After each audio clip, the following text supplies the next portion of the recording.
43 years. Thank you very much. And I began when I was 18. I came in as a library clerk into the BBC library system, and used to do a job called outside loans, and that was what happened when a producer somewhere wanted a book from for research purposes. No internet then, no mobile phones, none of that. And my most exciting day would be when a producer rang up and we had to get something that was called Taxi Today.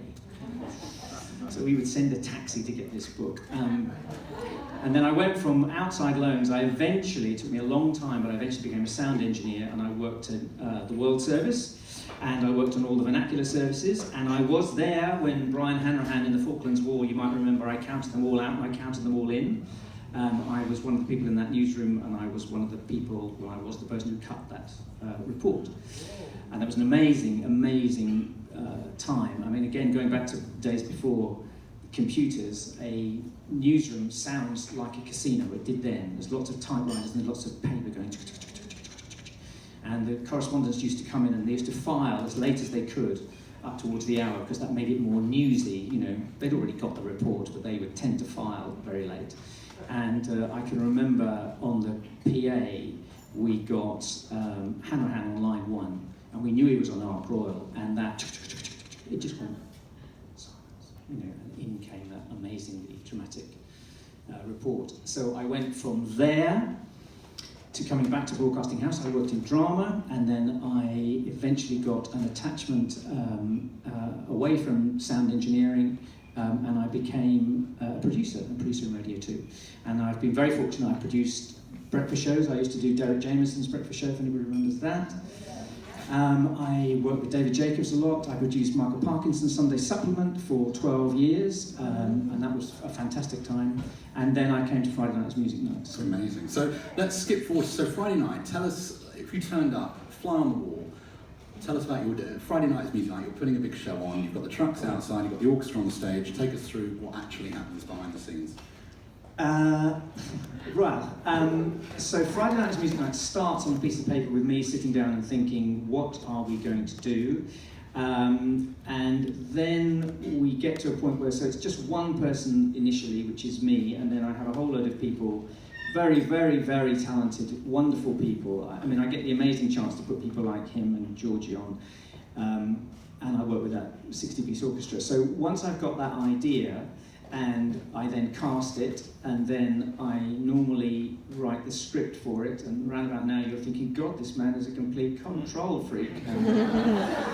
Yes, he is. And then I get into the theatre, and I direct it in the theatre, and then we get to a point where I have to leave the auditorium. So I set it in the auditorium, I make sure that it's sounding as it should do, that we've got any moves that we want to do. Believe it or not, we do lighting now as well, because sometimes we're having audiences pay, so we need to give them a show. And then I will go to those trucks that Dominic talks about, and of course that ultimately is my responsibility, because I might have 2,300 people in the London Coliseum, for example, but we go out to averagely 600,000. On a good night with the wind behind us, we go out to 1 million people. So it's got to be right on the radio when you hear it at home.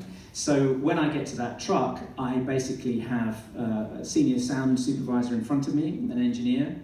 I was never that good. These guys are unbelievable. There's something like 125, we call them channels, but think about volume control, faders we call them, 125 of those on every instrument in the orchestra, which they are mixing live.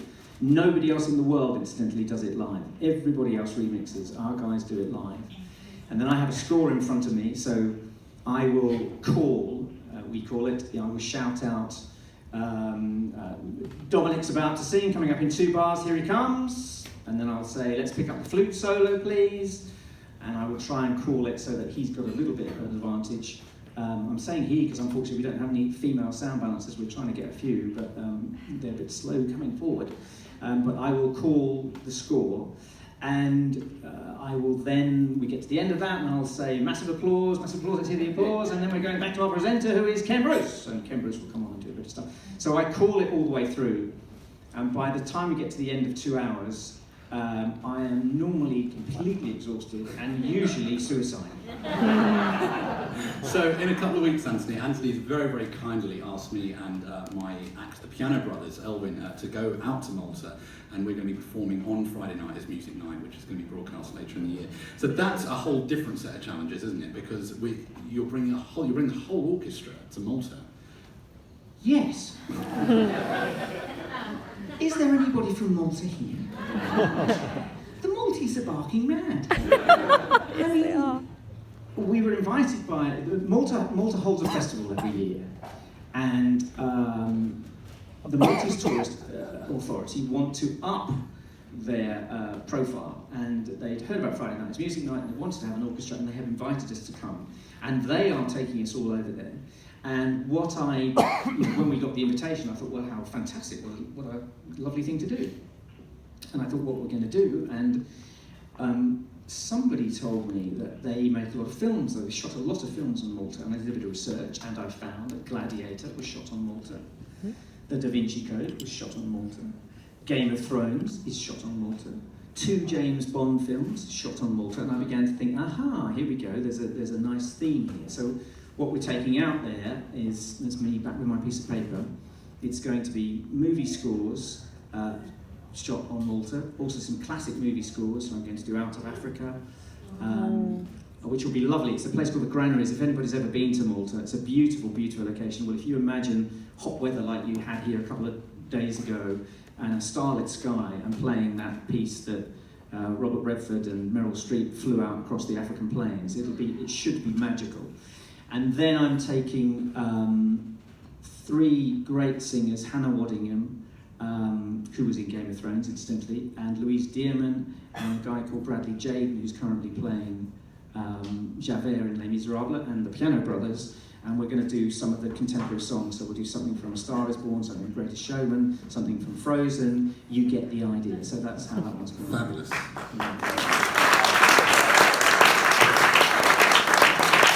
I will try and hold the line. And finally, just to finish off, BBC Proms in the Park. Now that's a big event for you that happens every year in Hyde Park. Tell us a little bit about that, because that's obviously live. You've got a huge audience there with you in Hyde Park. Does that differ from a sort of radio broadcast type setting? Do you know what I say about this? It's like the difference between cooking a chicken and cooking a turkey. It's just bigger. Do you know what I mean? It's a bigger thing. We will put through something like 200 performers on that stage for Hyde Park. I can tell you, and this hasn't gone out to the press yet, so apart from the ones that have gone out, and I'll tell you one little story to finish with in a minute, but the cast of Les Miserables are coming, the whole lot. And we're doing something from Hamilton, and we've got Alan Jones, and we've got Russell Watson, and we've got the Rock Choir, and we've got Chrissy Hind, and we've got Jack Severetti, and we've got the Lighthouse Family, and Gabrielle. And I have to move all that through in, actually this sounds quite funny, 4 hours, so there's plenty of time. But the headliner is Barry Manilow, and can I tell you one story about Barry? Absolutely, yeah. So I've made some series with Barry before, and I've just come back from there, funnily enough, made the 4th series. But the very first time I went out there, you come up against, I mean, he's a megastar. You may not like his music, or you might love it, but he's a megastar. And he lives a megastar lifestyle. But he's a really nice guy. He's self-deprecating, he's funny. And the first time I went out there, I go out there for a fortnight, and we work normally right the way through. But he was appearing in Vegas, and he said, why don't you come to Vegas and see the show? And I thought, of course I'm going to come and see the show in Vegas. So, and the thing that just amused me no end was, he said, well, look, I'll have Mark, who's his assistant, pick you up in the morning, and we'll fly down to Vegas. And so I'm picked up in the morning, little old Anthony Cherry, in a sort of limousine thing.